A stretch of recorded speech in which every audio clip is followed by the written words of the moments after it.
Bueno, si por razones de salud le dicen a usted que se debe de quitar el útero o ya no tiene útero, pues alrededor de esto surgen muchísimas preguntas.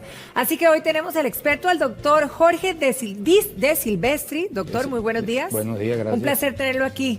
Doctor, ¿en qué casos es necesario verdaderamente quitar el útero? Bueno, muy buenos días y gracias por la oportunidad de poderme expresar hacia la población femenina costarricense. El quitar el útero tiene indicaciones tanto benignas como malignas. En general, gracias a Dios, la mayoría son por condición benigna. Ejemplo, fibromas, pólipos, adenomiosis, que es una patología del útero, quistes en la trompa, quistes en el ovario, o patologías malignas como un cáncer de útero o un cáncer de ovario. Estas son las indicaciones a grosso modo para poder hacer lo que es la extracción. Las más comunes, digamos. Las más comunes para poder Ahora, sacar doctor, el útero. digamos, ¿cómo deciden o en qué situaciones la operación es? ¿O laparoscópica, o vaginal, o abdominal? Ok, esa es una decisión tomada básicamente por las condiciones de la paciente y por la opinión médica. En este caso, la mayoría de abordajes hoy por hoy tienden a ser laparoscópicos, que es una cirugía mínimamente invasiva que se hace por el abdomen, con algunos puertos pequeñitos a nivel del área abdominal, con una recuperación quirúrgica mucho más rápida.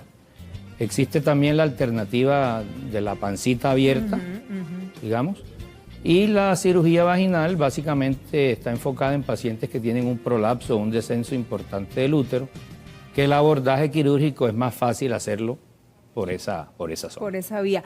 Ahora, doctor, ¿es cierto lo que se habla, digamos, de que si la cirugía es abdominal, molesta mucho más que la vaginal en cuanto a dolor y molestias? Ok. Ese concepto de dolor, digamos, está más establecido en las pacientes en los cuales se le hace la histerectomía, pero abierta. Correcto. Hoy, que el abordaje mayor tiende a ser laparoscópico, el dolor es mucho menos presente y la recuperación de la paciente es mucho más asertiva. Entonces, realmente dolor en una cirugía laparoscópica es muy improbable que suceda. En una cirugía abierta sí te puede generar la sensación de dolor o incomodidad o recuperación un poco más lenta. Cuando hablamos de histerectomía, ¿cuáles son los órganos que se extirpan? Porque muchas veces confundimos de qué se trata, ¿verdad? Ok, la histerectomía es la resección, la extracción del útero. ¿Solo útero, Solo doctor? útero. A eso le podemos poner apellidos. Si usted le quita trompas y ovarios, es una histerectomía abdominal, digamos, total, o histerectomía con salpingoforectomía, que significa quitar trompas y ovarios. Pero cuando hablamos de histerectomía, básicamente es extracción del útero. O sea, cuando dicen salping es que es todo. No, salping es trompas, es cortar trompas o quitar trompas. Ahí tenemos algunas imágenes y quizá usted, doctor, nos va a ir explicando ahorita que nos las ponga. Bueno, ahí vemos. Parcial, esa sería una histerectomía parcial. Ok, parcial es cuando usted solamente puede quitar el útero y no puede quitar el cuello del útero. La total es cuando usted quita cuerpo hasta del abajo, útero y cuello, que eso es lo usual. Ese es el objetivo 1A en el momento en que uno va a hacer el procedimiento quirúrgico. Y radical usualmente está limitada a las pacientes con cánceres. Entonces, no solamente se les quita el útero, sino que usted también quita trompas, ovarios y todos los sistemas ganglionares y linfáticos que están alrededor de esta estructura, porque hay un problema maligno y que hay que ponerle una contención. Ahí es como esa frase popular que dice, bueno, me quitaron los menudos, ¿verdad? Exactamente, esa es la frase popular, le quitaron los menudos. ¿En qué casos, digamos así, se hace la total o la parcial o la radical? Bueno, la radical se hace en las pacientes con cáncer. Bueno, usted lo mencionó, correcto. Okay. Y la total es el objetivo del procedimiento quirúrgico, sacar útero completo, cuerpo del útero y el cuello del útero. Pero a veces técnicamente o quirúrgicamente es muy difícil en algunas pacientes sacar el cuello.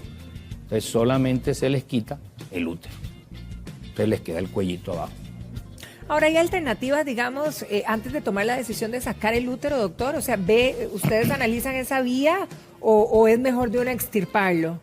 No, existen vías. Digamos que la histerectomía es la solución final a un problema.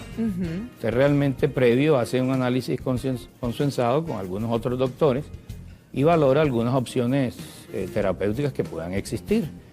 En el caso de las patologías malignas, como un cáncer, de pronto no hay discusión, no hay otra vía. Tiene que sacar el útero en forma radical. Pero en patologías benignas podrían uno abordar algunas otras alternativas, teniendo en cuenta la condición importante para la mujer, que es la permanencia del útero per se dentro de su cuerpo, ¿no? El útero tiene una afinidad total con la mujer y está asociada a su feminidad, a su sexualidad, a su maternidad, a su crianza de sus hijos. Entonces, siempre es la última opción por la afinidad o la identificación que tiene la mujer con el útero. Ahora, las mujeres generalmente tienen muchísimo temor a sufrir quizá una menopausia repentina, ¿verdad? De un día a otro, de repente ya iniciar, bueno, sabemos que es un año para totalmente determinarla de no tener regla, pero ¿qué? ¿Hay necesidad realmente de hacer una terapia hormonal sustitutiva? ¿Es indispensable, doctor? No es indispensable dependiendo del caso. Si usted le quita a la paciente los ovarios, sí, porque la induce o la incluye en el grupo de menopausia. Una menopausia quirúrgica porque le extrajo los ovarios. Los ovarios es la fuente de producción de estrógeno más importante del cuerpo. Si usted le quita los ovarios, ya la paciente no tiene esa producción e implicaría iniciarle ya terapia de reemplazo hormonal, obviamente explicándole los pros y los contras de la terapia de reemplazo. Le pongo un ejemplo. Una paciente de 40 años que termine quitándose el útero y que usted le quite igualmente los ovarios, ya le entró en menopausia. Inmediatamente. A esa paciente usted tiene que explicarle el ella abocarse a la utilización de la terapia de reemplazo hormonal para que reemplacemos lo que el ovario ya no. Lo que el ovario producía. Ahora, en el caso de solamente quitar el útero, hablando básicamente del útero, digamos, si ya no queremos ser madres, ¿qué pasa después de la operación? ¿Hay algún tratamiento, algo que debemos de consumir postoperatorio o realmente vamos a vivir tranquilas sin el útero? En general, si usted le dejan los ovarios, su vida va a continuar igual, ¿no? Pueden presentarse algunos tipos de problemas posteriores a la cirugía que la gente asocia, que son tanto desde el punto de vista psicológico como físico. En el caso médico, hay muchas pacientes después de la cirugía que le hablan a usted de problemas de lubricación genital, dispareunia, que es dolor con las relaciones sexuales, disminución del deseo sexual, algunas otras refieren estreñimiento, mucho problema digestivo, que todo eso va asociado a secuelas de un procedimiento quirúrgico. Pero todo eso es corregible. Se puede corregir, exacto. Todo eso se puede corregir en su mayor expresión. Perfecto. Ahora, doctor, después de que nos quitan el útero, si es el caso de las que nos están viendo, de muchas que nos están viendo en esta mañana, digamos, uno anualmente debería hacerse el Papa Nicolau o ya no sería necesario. Ok, esa pregunta es muy interesante e importante. El Papa Nicolau hay que seguirlo haciendo. En el caso de que usted le quite el útero a la paciente por una condición benigna, usted le puede hacer el Papa Nicolau cada 2 o 3 años, sin ningún problema. En este caso se toman muestras de la cúpula vaginal, que es lo que quedó después de haber sacado el útero. Y en las pacientes con cuestiones radicales igual, hay que seguirlo haciendo. O sea, no hay que desentenderse del control y del seguimiento ginecológico que una paciente debe tener regularmente. Ahora, doctor, después de una histerectomía, ¿podríamos tener un cáncer de ovarios, de una parcial, por supuesto? Sí, claro.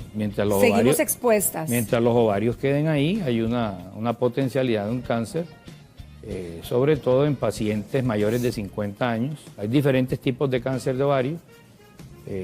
Los más frecuentes son epiteliales y usualmente el grupo etario donde más se manifiesta es después de los 50 años, en menopausia.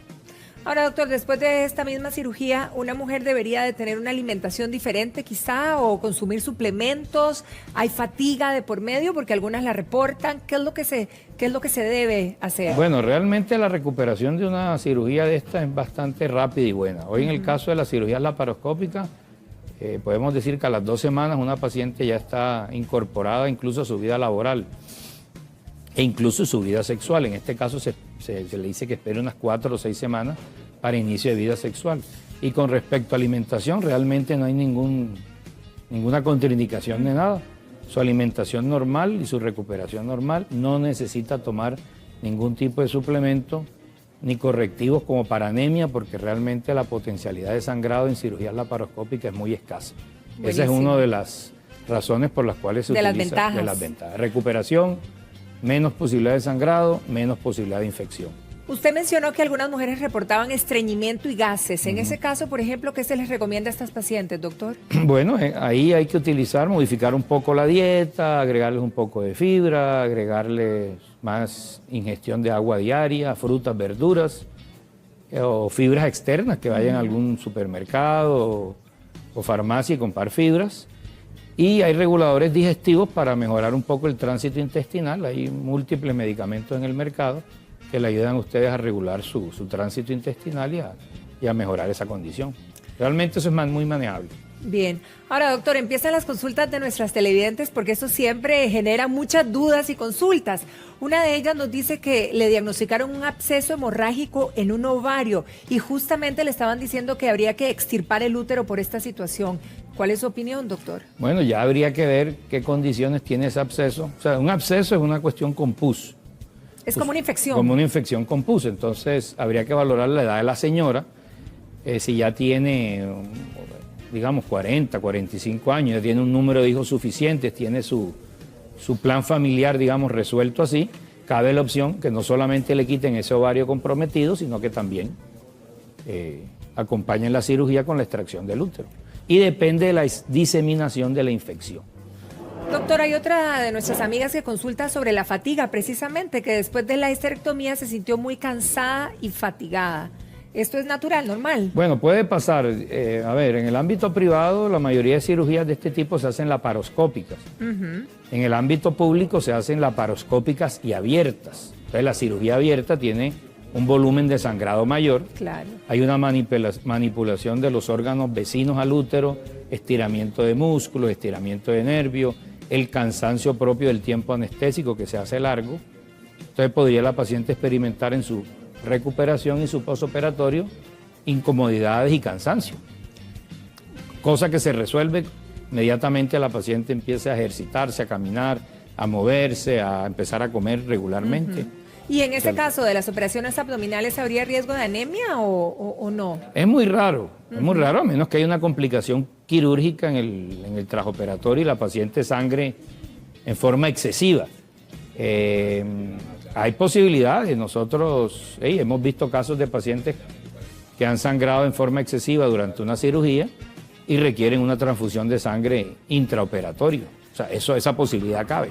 Doctor, usted mencionó también que las mujeres reportan dolor en las relaciones sexuales después posiblemente de una histerectomía. ¿Esto también es corregible?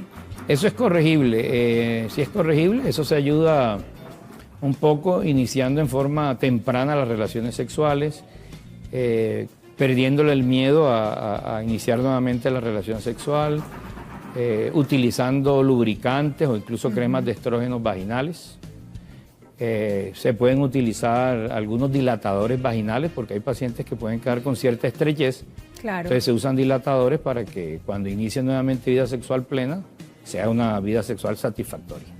Doctor, un placer tenerlo en nuestra casa. gracias. Muchísimas gracias por toda esta información. Con mucho gusto. Y bueno, le deseo un feliz día, doctor. Muchas gracias. Muchas gracias a usted por invitarnos. Vero.